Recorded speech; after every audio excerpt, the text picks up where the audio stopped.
All right, welcome back, everybody, to another edition of the Fixed Ops Mastermind, powered by OEM Interactive.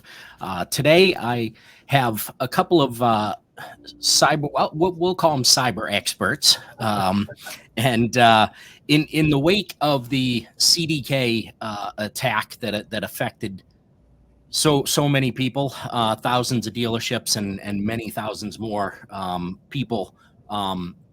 As well as companies attached to those dealerships, like David's company. It affected a lot of people, and so we wanted to get some more information out there to hopefully mitigate any damage that may be coming forward, either from this attack or preventing an attack in your future. And so, David and Ted, welcome to the Fixed Ops Mastermind. Good to have you both back. Thanks, Dave. Good to be here. Absolutely. Yeah, appreciate it, Dave. And so let's talk a little bit about just what kind of threats are out there. I know I was at a dealership group that went through a ransomware attack that was no fun. CDK just went through the same type of attack. But we also hear a lot of about phishing attacks and things like that. And so let's start with a little bit about the types of attacks that are out there. Ted? Yeah, sure. I appreciate the opportunity, Dave, to share. You know, realistically, in today's world, there are numerous attacks. I think you kind of touched on several of them. Ransomware, phishing, business email compromise is a huge one. Unfortunately, so many of the challenges really are us as the users. The technology is fantastic, but we are the problem. I think some of the things, even most recently with the CrowdStrike issue, I think that when it all is said and done and you look at it, somebody probably clicked something they shouldn't. And it wasn't so much about the technology, but it was about the processes. What I feel is so important in the automotive industry and every industry is how you're trying to prevent the boom from occurring in the first place, right? And the boom can be whatever you define it. It could be the attack, it could be the actual entrance of a criminal, or it could be the time that the door is left open. But if you will spend your time and energy on protecting that, and that includes the human person or the human element of it, you're going to prevent a lot of headache. Yeah, I couldn't agree more with that. I think, it's such an important thing. User training and awareness, right? I mean, that's the biggest thing. Within our company, we're constantly doing phishing simulations on our employees. So we send out, fake emails on purpose so that we can identify who's going to be the one to click on it. And then, if they click on something they're not supposed to, it takes them through a series of trainings that they have to do to help educate them on what not to click on, what to look for in an email, and everything like that. So I couldn't agree with Ted more. I think the biggest part is training in awareness, right? And it's not just for business; it's for personal too. I mean, that training and that knowledge benefits them at home too, and when they're on their home computer and their family computer. So I think it's really good to make sure everybody's aware. And the other thing is to and I'm sure we've all seen this in the dealership or any business, right, where somebody's password is just password 123, right? Or it's written on a sticky note right beside the computer, or it's underneath the keyboard. So, password complexity, I think, is very important, making sure passwords are changed on a regular basis.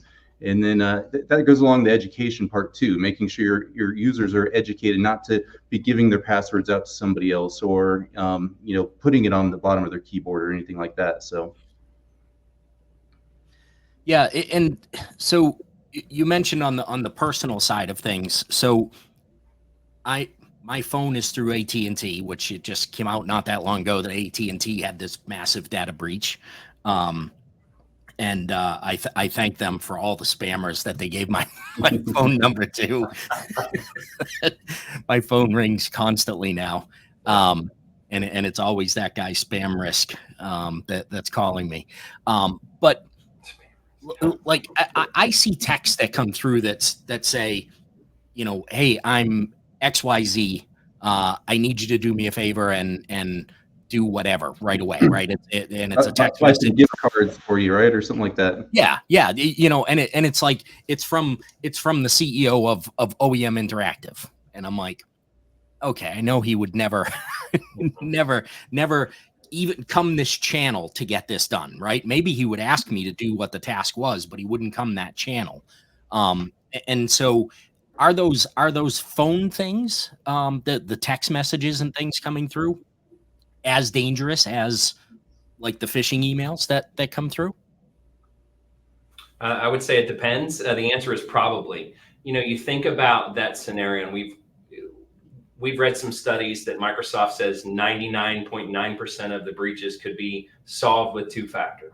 That may or may not be true, and as AI enhances, I think it's going to be probably less true. But think about it conceptually, right? The two-factor mentality is to trust nothing, but to verify through a second factor. So if you were to receive that text message, rather than engaging or replying, first look at signs, the things that stand out.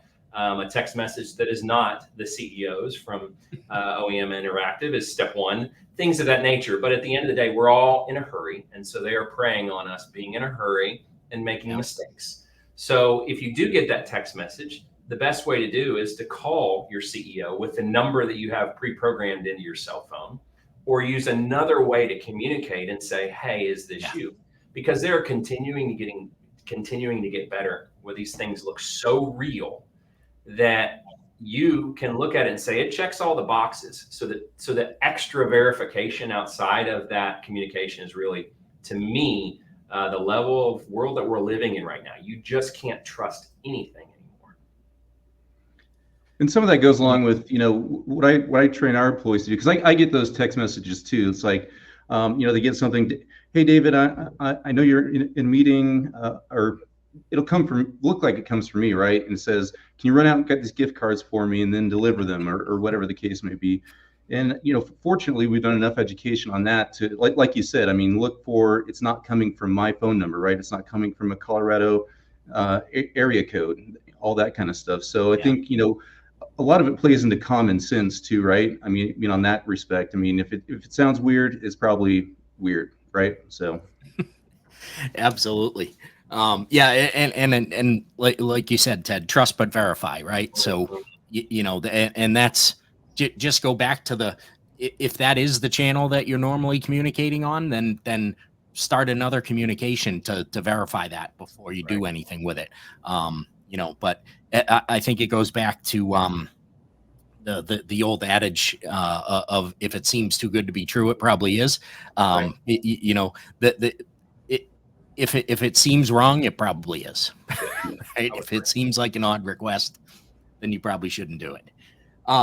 So where are these threats coming from? I know with the CDK attack, it was from Russia. Am I right on that? Somewhere outside the U.S.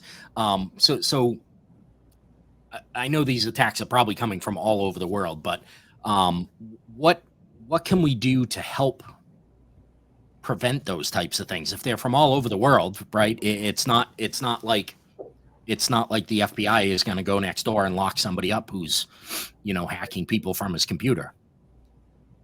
Yeah, I do think nation states, there's real threat there from countries that hate us and countries that have a lot of incentive to impact us. But this is big business, right? So there's a lot of money to be made, and it's really coming from all angles. I was at a conference last week. It was a security conference, and they shared the MGM hack that happened not long ago and really walked through the steps of it all. And they had traced it back to a Russian organization. But really what happened is they partnered with an organization called Scattered Spider. And Scattered Spider were a bunch of 19 to 22-year-olds that were in the United States and the UK that were really good at social engineering. So together, through a collaboration, they used their ability to speak in a language that sounded like just anybody else and called MGM, and within 10 minutes had access that they should have never been granted. So you think about MGM, right? MGM has the power to put in the best technology and the best solutions known to man. But in that case, They were social engineered to bypass it all. So again, I don't want to take away from the importance of strong technology. It's very, very important. But to me, and I think David mentioned it earlier, education is critical. Stop, think, this just doesn't seem right. And we have to remember that it's big business, right? MGM lost a lot of money over that, and there's more to be made. So they're not going to stop. The criminals are not going to stop. Yeah. So the last show that we did on cyber attacks, which was before the CDK thing happened, it was brought up of social engineering, and to my naive person was like, oh, I don't think you're going to find a job posting for a social engineer. And it's apparently is an actual real job. But it's those kind of things, right? Where like somebody's on a social media site, Facebook, and there's one of those little quizzes, right? That your friend sent you to take, right? And it's all the stuff that they're using to social engineer you. Right, it's your favorite color, it's your cat's name, it's the street you grew up on. It has all these little things that they make into these cute little quizzes, and they're just taking all that information and going, "Thank you very much. At some point, I'll use this against you," right? Mm-hmm. And that part of it, that it's that it is that organized, right, and that patient, that they're willing to wait. They can take all the time they need.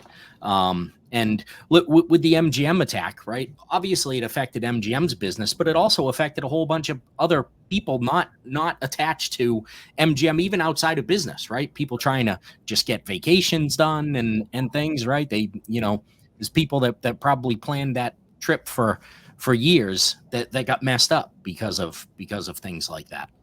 Yeah, and I think part of it is continuing to raise awareness like you're doing. And David, I appreciate you continuing to raise awareness here in this environment. But if you think about all of the the guidelines, they're FEC, right? Yeah, FTC. Yeah.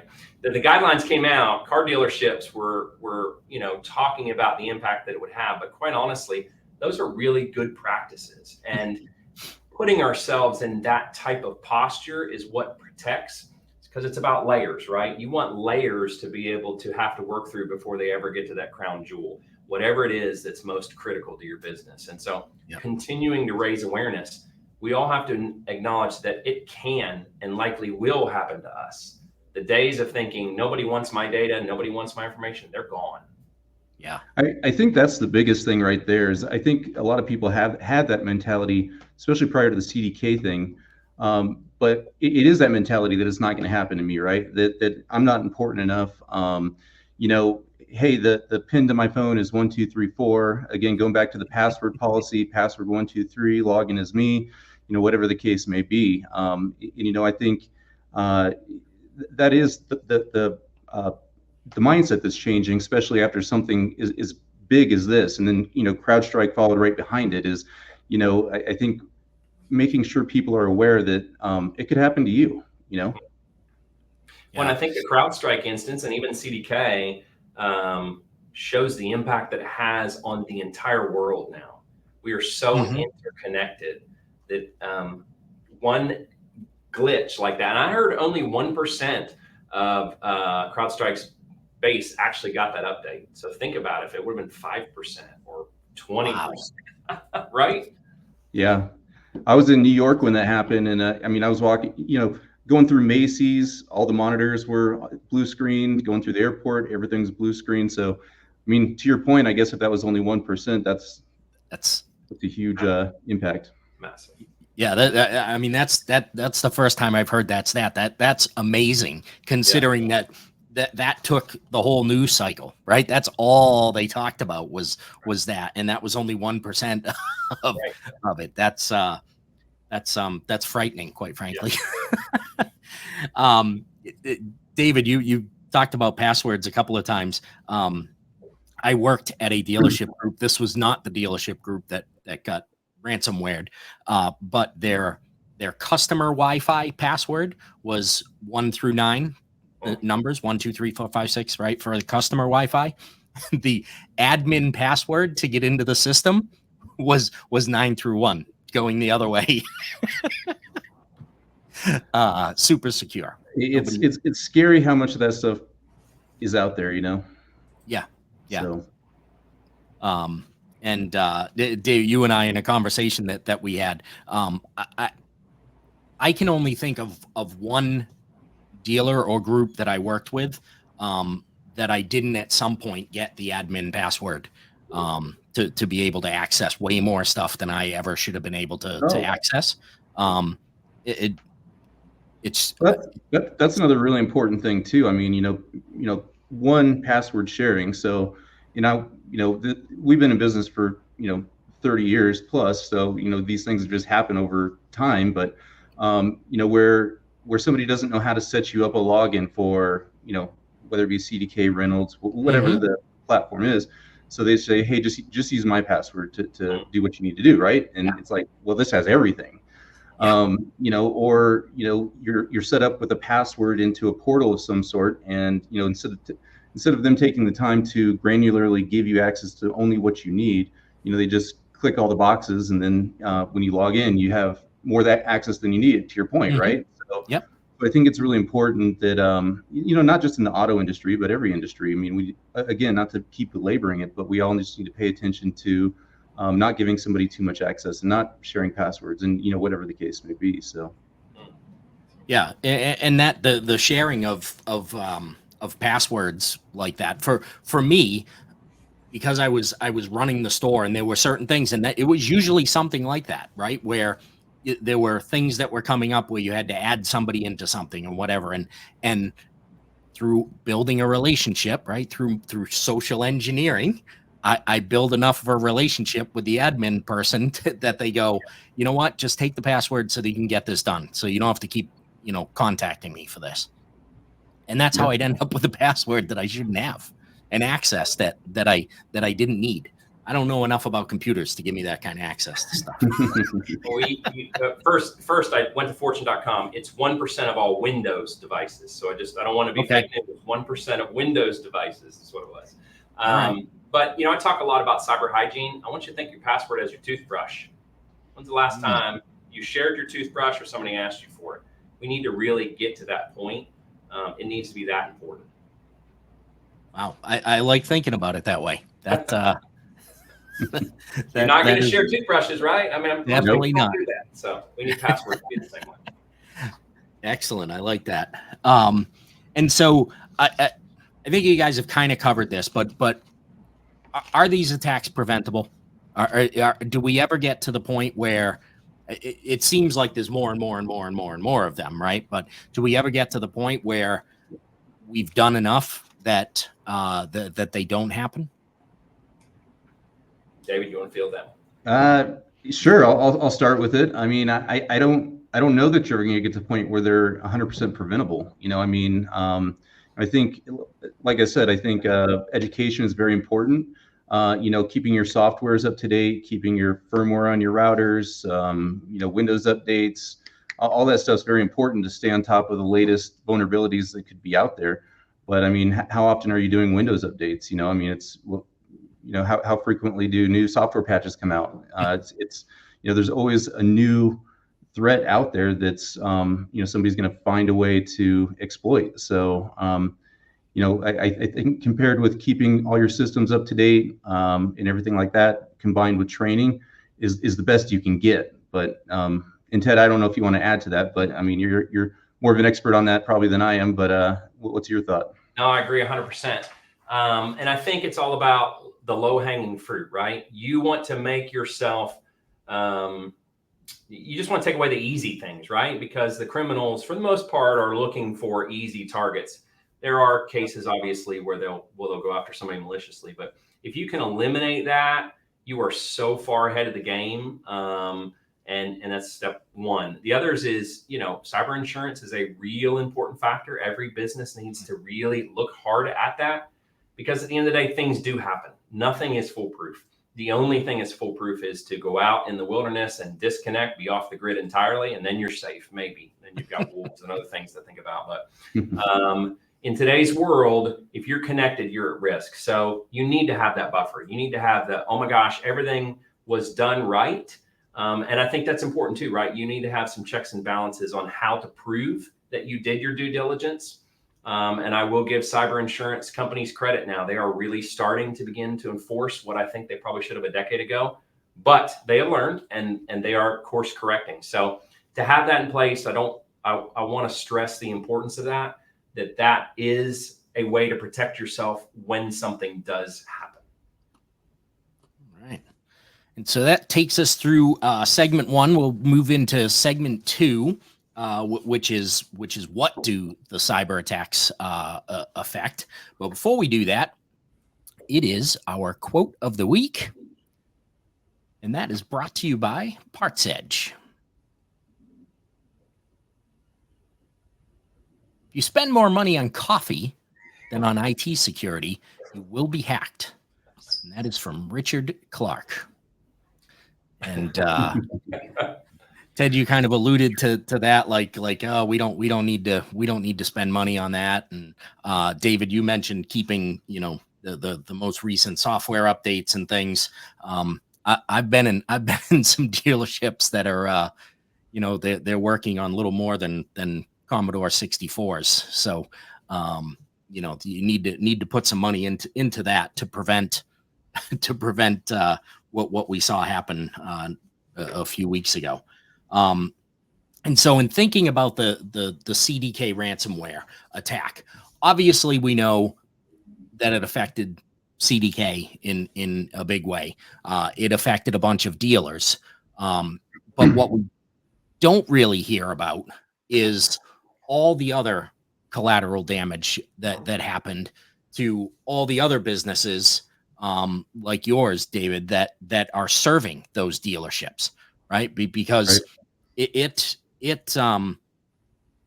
for some of those businesses, they were effectively out of business, right? CDK was down, and that's what 95 or so % of their dealers are on. They're out of business, and there's not much that that is talked about with that. And so, Dave, if you could talk a little bit about how it affected your business. And I know you're spread out through a lot of dealerships, so it didn't shut you down, but it certainly had a big effect.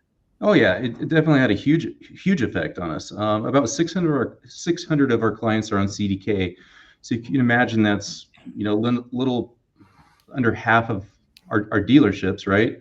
And we weren't doing any work for any of them. So but so that impacts our business for sure. So if we're not doing work for these dealerships, first, I mean, our company's not generating any money, right? So that's no income for our business. But I think more importantly, or just as important, everybody throughout the dealership is incentivized, right? And for us, it's service work. So if you can think about it in terms of, we're not able to log into the DMS to pay the technicians, right? So the technicians aren't getting any money put on their paychecks because we can't flag them because the DMS is down. I talked to so many dealerships and said, what are you doing to compensate for this? How are you paying your technicians? I mean, it was the end of a quarter too. So, I mean, that was another, thing. So we just had this cliff right at the end of a quarter. So, from pay plans from service directors to service managers, I mean, not putting that money on the books and not being able to do business had a huge impact on so many people's, paychecks. Mm-hmm. So, and again, for our business, I mean, the amount of work that went into just our recovery for 600 stores, the portion of our business that routed all the CDK business, if you will, we had to completely rebuild it. I mean, any of the machines that touched any of those networks, we did away with. We did fresh installs. We wanted to make sure that, as we started reconnecting to dealerships, it wasn't going to have any kind of impact on our network or any of our other clients. So that's another way it impacted us, is we had our IT departments, our warranty administrators, our team leaders, they're all working long days, 14, 16 plus hours, to try to recover from this as quickly as possible. So yeah, and it's those kind of things that don't get talked about, right? Like there's people out there that are going to look and go, yeah, well, it's CDK, right? So big deal. They paid whatever it was, 20 million, $30 million ransom. It's a drop in the bucket to them. Yeah, that's for them. But there's all these other people that are attached to that, that are affected by that, right? Like you mentioned the technicians inside the dealership. David, your people, I'm sure, work on some kind of commission with the amount of warranty that they process, that now they're not processing warranty. Yep. It affected their lives because they're working 16, 18-hour days to get you back up and running, to get things. And that happened across thousands of other businesses that were connected to this. There's a lot of costs there that aren't accounted for. And, yes, maybe CDK could afford 30 million. That's not really the point. Whether a company can afford it or not, you still have those ancillary costs that many other people paid, and those are the things that the dealerships need to be paying attention to as they're moving forward, right? Because you have those costs that are there. If something does happen and you do get a cyber attack, you're not paying just once. You're paying that, whatever that ransom is. You're paying for all the time that you're down. You're paying for whatever of your team that leaves because they just can't afford to be there during that time. There's a lot of other things to consider. Well, and for the dealers too, I think there's a lot of cost in monetarily and time wise, because as they're coming back online and they're allowing vendors like ourselves to reconnect, they're maybe putting other things in place, maybe again financially or just from a time perspective. So they're reviewing their policies, they're reviewing their security measures, and they're changing them as we're going forward through this. So so there's a lot of recovery. Yeah, and so less cars were probably sold, and customer impact. I mean, there's a lot of those elements too that aren't really spoken about. Yeah, there's a lot of customers that were impacted and I know there were a lot of dealerships out there that not that there weren't guys like me who had actually handwritten service, right? So they've never done anything in the department other than on a computer. And imagine all those Gen Zers that saw somebody grab a pen and they're like, whoa, what's that? What's a pen? What is that? Yeah, it's I mean, unfortunately, it's a real thing. And like from a parts perspective, you go to those you're at a parts department at a larger dealership, and I mean, the places are massive. They might know where, a third of the parts are, but even if they can look them up, if they don't have a way to figure out where it is in the department, it's difficult to go and even retrieve that part for you. So just a lot that gets affected. And so let's talk a little bit about some, no, it's not hardware, software stuff, firewalls, other cybersecurity tools and things that people can use. How effective are they? First of all, if we take out the people portion of that, how effective are they? And what should dealerships be looking at?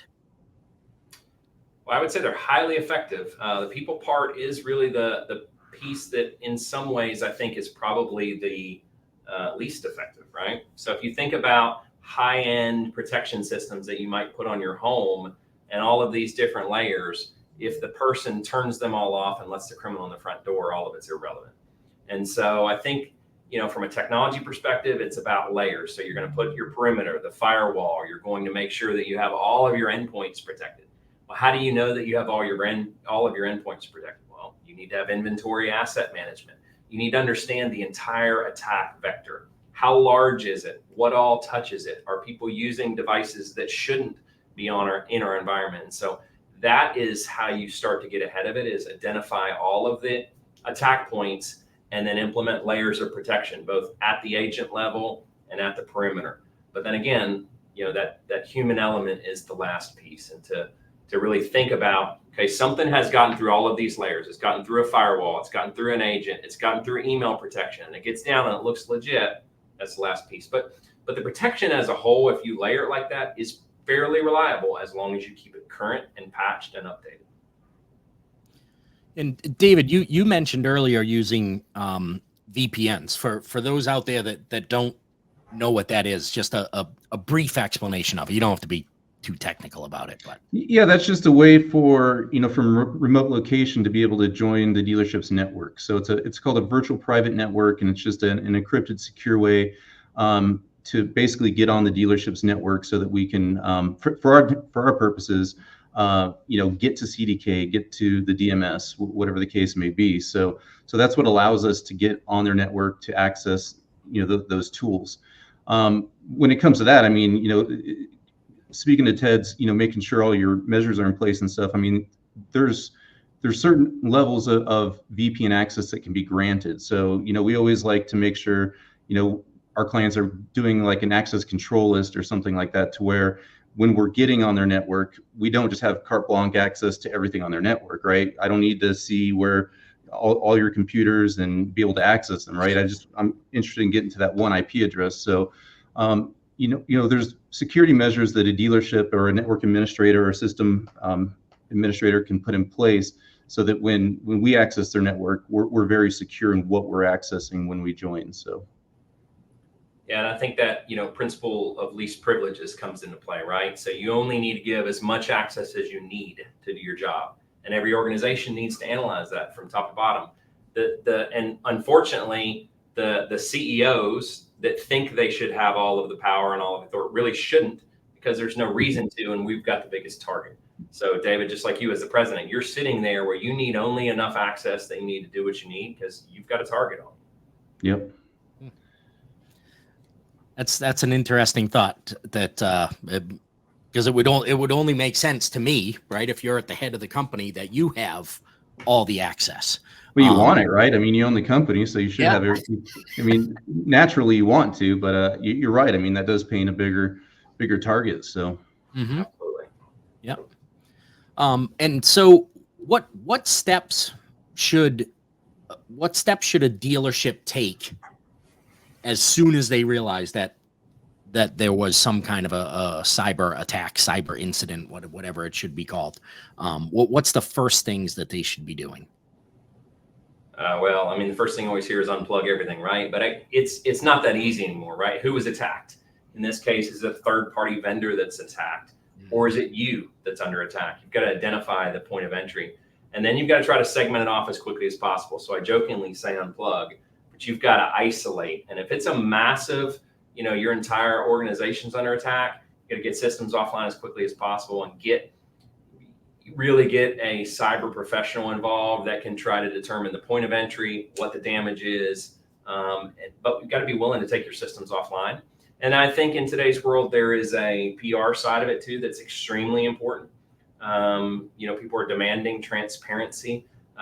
We are being regulated to transparency. So I think having a strategic plan beforehand for both of those, what is your incident response plan, but also how are you going to educate and inform the public, your clients, whatever it is, your customers. All of that has to be done now, all of that. And that's part of the guidelines. Those are part of the steps that you need to be putting in place, is who's going to do what and what's the process. And so with notifying customers and things, I'm sure there's hundreds of pages in those regulations about what you have to do, when you have to do it, and that type of thing. But generally, when do customers need to be notified about it? I mean, I know that my vehicles have been worked on at dealerships that use CDK over the years. I haven't gotten anything. I mentioned the AT&T breach, and AT&T. I don't remember when that breach was, but I also got something in the mail the other day that talked about a data breach from 2018 that said you were involved in that. And I'm like, you just letting me know now? It's 6 years ago. Well, that's just in case you want to know. Everybody has to make the determination of what they're comfortable with, what they're under compliance to do. I think anytime you have proof that there has been a breach and there is potential for that information to be breached, you need to notify people.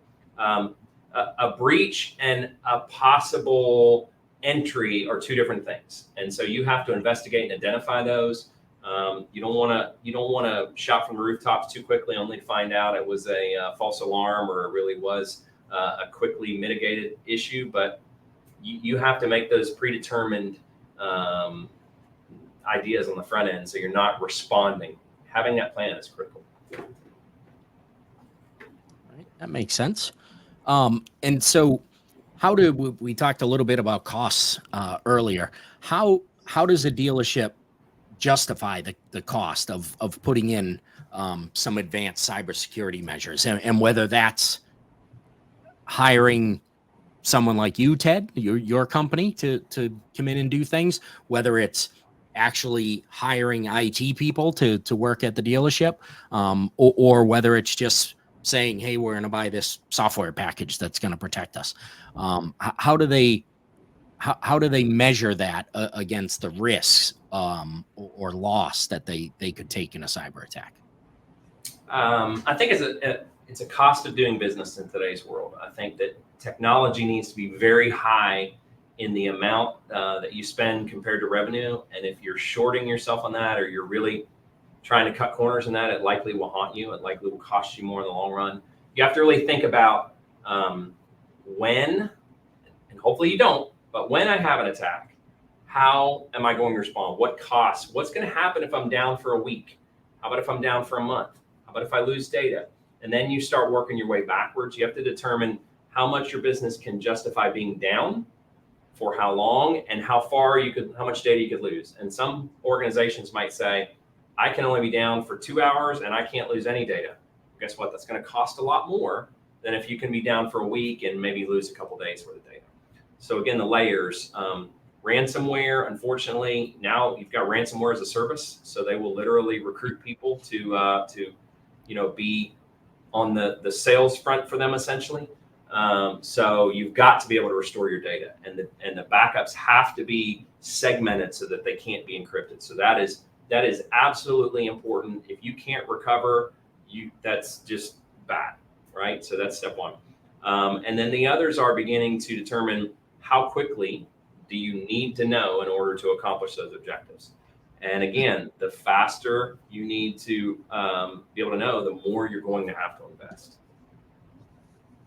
I guess I would add to that too. I think unfortunately, I hate that anybody had to be the one to go through it, but coming out of the CDK incident, I think that really is justification to everybody that we really need to pay attention to our security, right? So, it certainly did for me. I mean, it causes you to go back and look at everything that you don't look at on a regular basis. I mean, spending money in IT, unfortunately, isn't all that exciting usually, right? I mean, it's an intangible thing that you're getting, but it's like Ted said, it's very important that you put that at the forefront, because at the end of the day, we work in a really technology-driven world. I mean, not just CDK being down, but if you can think about it, what if the internet goes down? I mean, so many of our businesses run on technology, run on the web.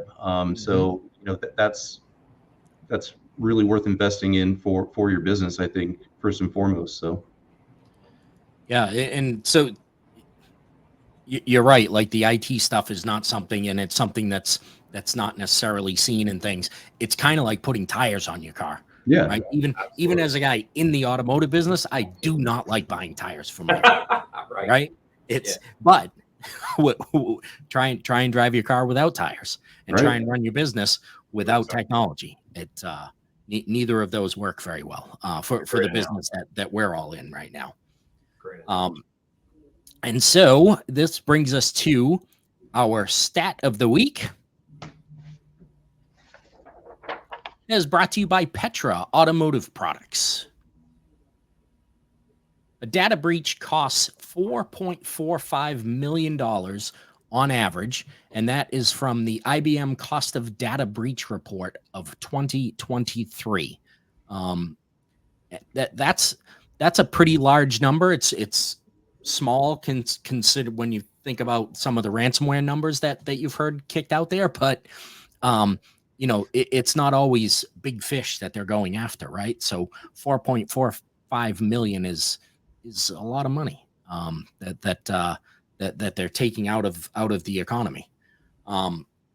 And so segment 3, we're going to talk about what the future holds.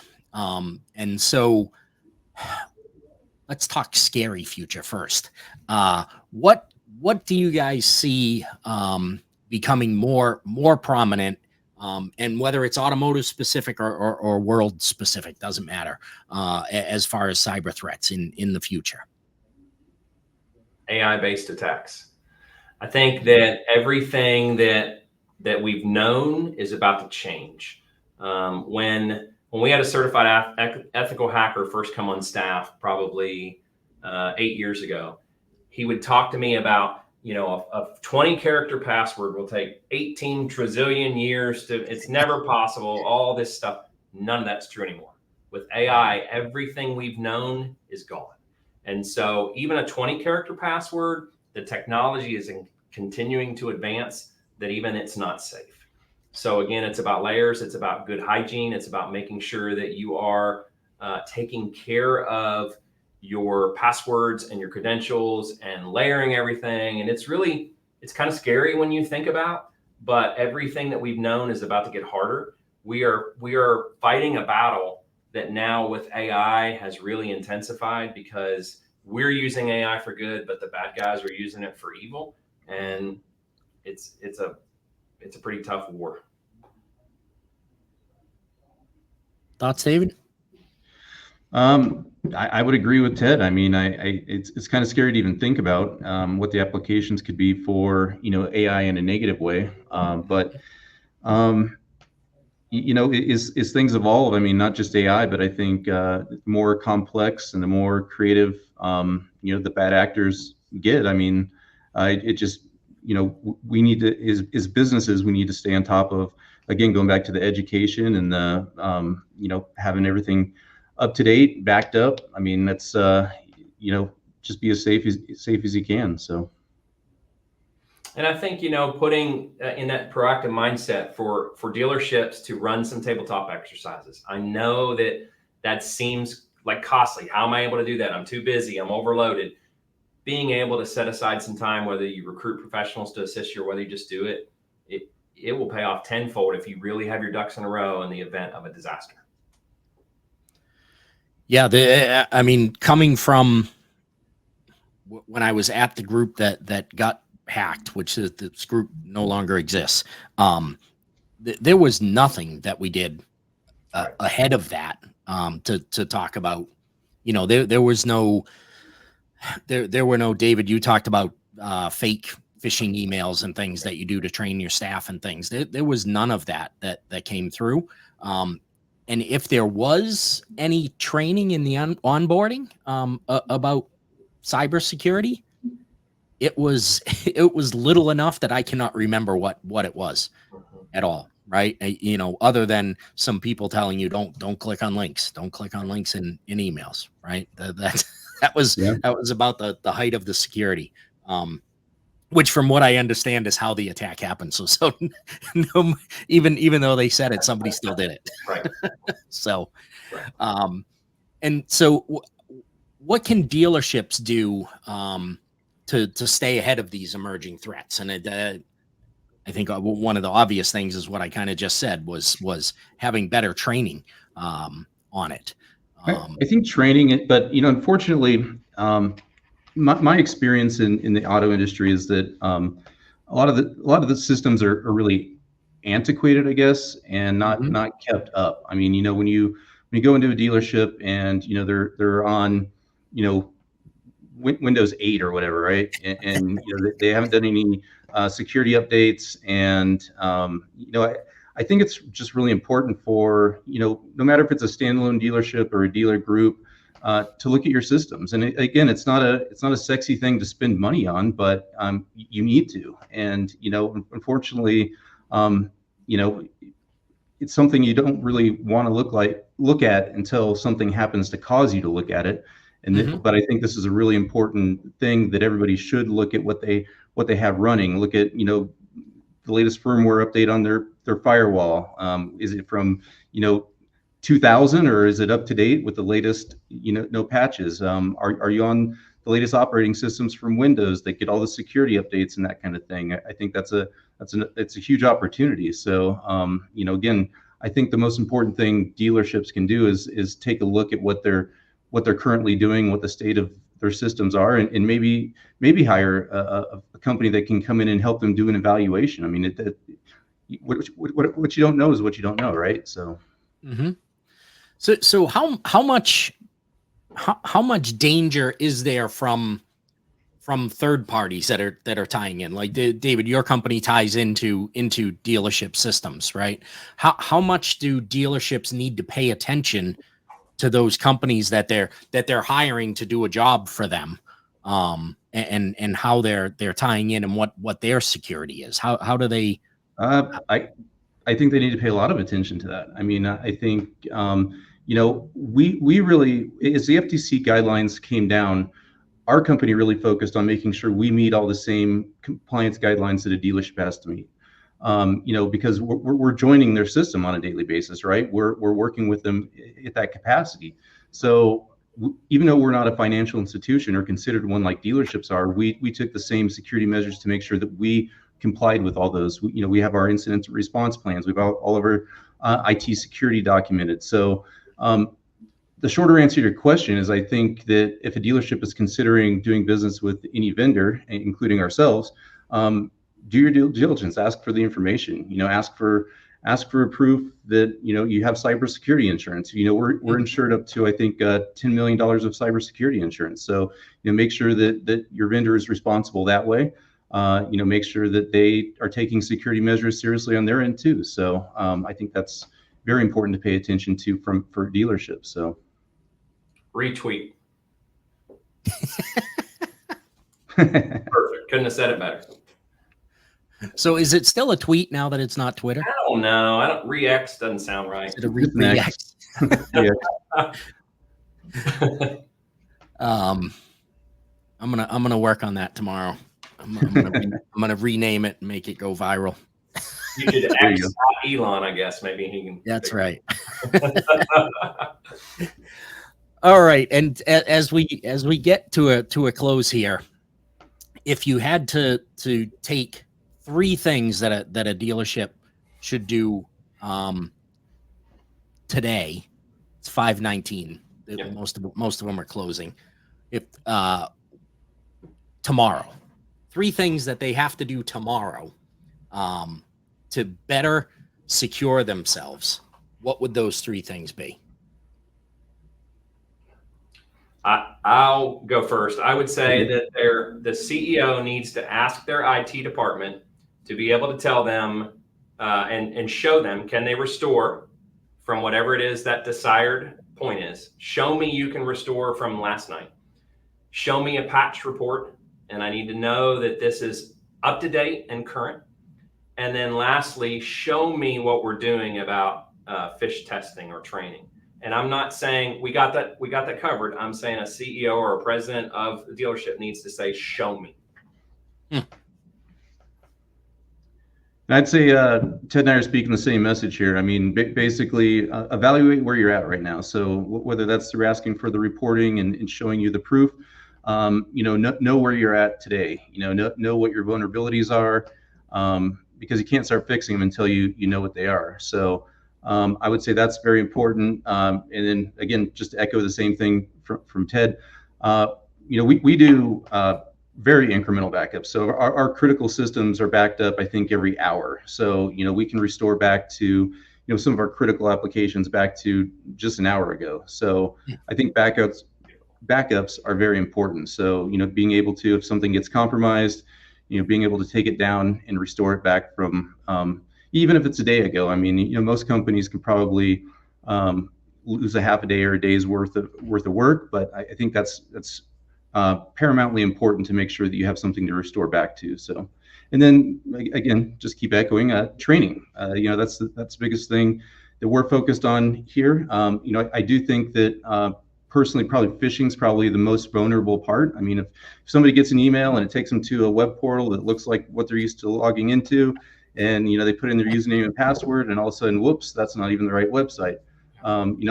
You've given your credentials to somebody. So very important to make sure that you have a training program in place to make sure that you're educating your employees. So definitely. All right, some great info there, and luckily this is available for people to replay so that they can go back and get those 6 items to be able to help their stores. David and Ted, thank you so much for joining us today. A lot of great information. There's a lot of danger out there. And we need to remain vigilant so that everybody in the automotive industry can continue to feed their families. Yep. That's at the end of the day, that's what we're all trying to do, right? And Yep. The bad actors are trying to take that away. So thank you very much for sharing your knowledge, and we will see everybody next week. Thank you. So good. Thanks, Dave. Nice meeting you, Ted. You too.